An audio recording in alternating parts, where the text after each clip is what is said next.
वांगशन my world.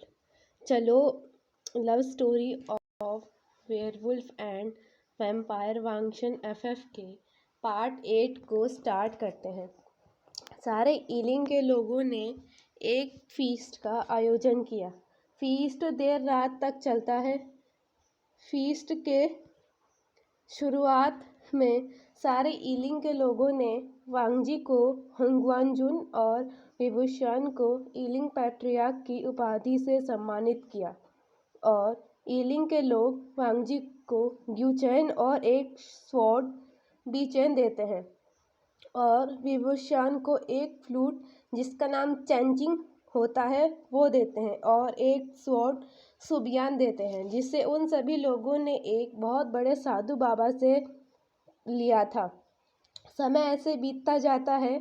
उधर vampire world में सेनापति शू यांग ने सभी वैम्पायर्स को बता दिया था कि लैन वांगजी ने विभूषण को ढूंढ लिया है और अब किंग विभूषण लैन वांगजी के साथ ही रह रहे हैं।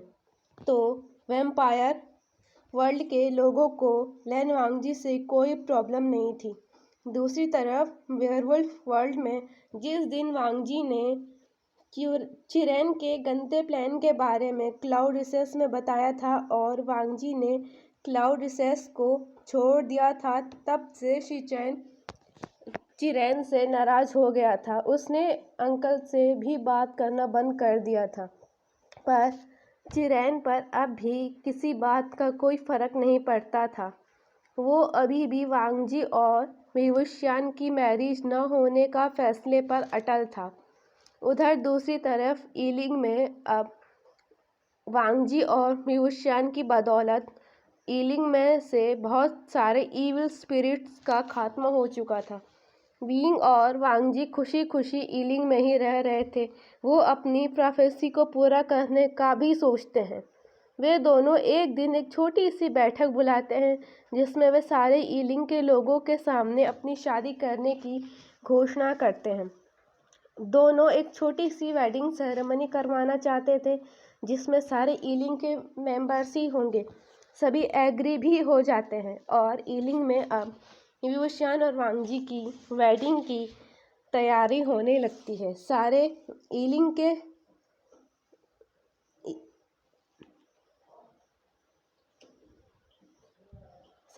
ईलिंग को रेड और गोल्डन कलर के रिबन से डेकोरेट किया जा रहा था।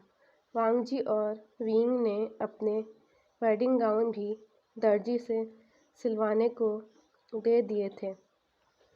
पूरे ईलिंग के घरों की दीवारों में नया नया पेंट हो रहा था। रंगोलियां बनाई जा रही थी।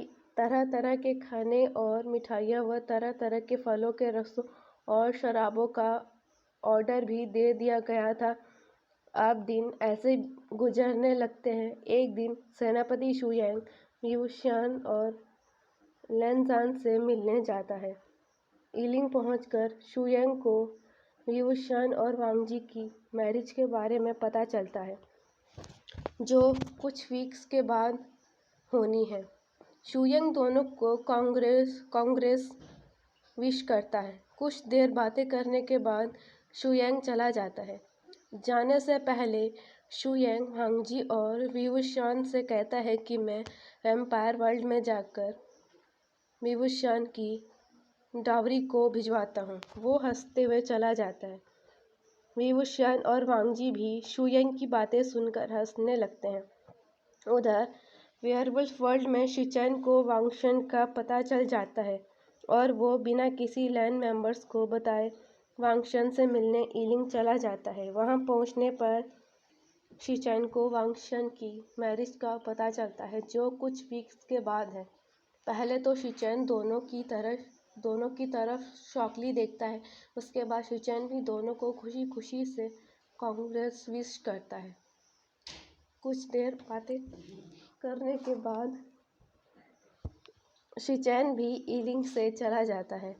वांगजी और विभूषण ने अपनी वेडिंग में शिचैन और शू यांग को भी बुला दिया था। बाकी के लोगों को नहीं बुलाया ताकि वे लोग कोई प्रॉब्लम ना क्रिएट करें। शिचेन भी वांगशन कपल के लिए गिफ्ट्स लाने का वादा करता है। अब वैम्पायर वर्ल्ड में शुयंग ने बड़ी सीक्रेटली विंग की डावरी का इंतजाम किया और शिचेन ने भी सीक्रेटली विंग और वांगजी के लिए वेडिंग गिफ्ट्स तैयार करवा दिए। उधर ईलिंग में भी सभी डेकोरेशन पूरी हो चुकी थी। तरह तरह के खाने, फलों के रसों और शराब भी बनकर आ चुकी थी। वांगशन की वेडिंग ड्रेस भी बनकर आ चुकी थी। वेयरवुल्फ वर्ल्ड में चिरैन शिचेन को इतने सारे वेडिंग गिफ्ट्स का इंतजाम करते हुए देखता है तो कहता है, शिचेन तुम ये वेडिंग गिफ्ट्स किसके लिए खरीद रहे हो? शिचेन तब रिप्लाई करता है कि अंकल, मेरे एक फ्रेंड की वेडिंग होने वाली है तो मैं 4 दिन बाद वहाँ जाऊँगा, तो उसके लिए और उसके होने वाले स्पाउस के लिए ही वेडिंग गिफ्ट्स का इंतजाम कर रहा हूँ। 4 दिन बाद शिचेन लैन क्लैन से वांगशन की वेडिंग गिफ्ट्स लेकर और शुयांग विंग की डावरी लेकर ईलिंग के लिए निकल जाता है। सॉरी गाइस, मैंने वीडियो लेट अपलोड करी। बीच में गाइस मेरे पेपर थे, असाइनमेंट था और आज हमारे घर में गेस्ट आ रखे हैं और हमारे इधर रोपाई भी हो रही है, तो मैं ज़्यादा लॉन्ग वीडियो नहीं बना पाई। सॉरी।